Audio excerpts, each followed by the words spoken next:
Rin man mga kaibigan, napansin ko lang ang aring puno ng nyug na ari habang ako ay nakatambay din at inaantay ko yung aking mga kasamahan. Napansin ko aring puno ng nyug, para siyang may palda.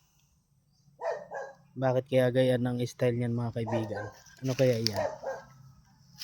Babaeng nyug o ano kaya ang dahilan bakit ganyan ang style niya mga kaibigan?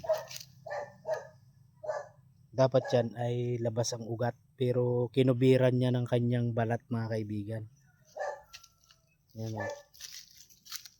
Ay mataas na rin naman siya mga kaibigan pero siya ay ang balat niya hanggang baba pa ng lupa mga kaibigan.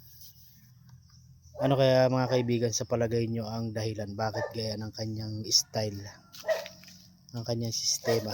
Medyo maedad na rin naman siya, hindi bali mga kaibigan kung bata pa.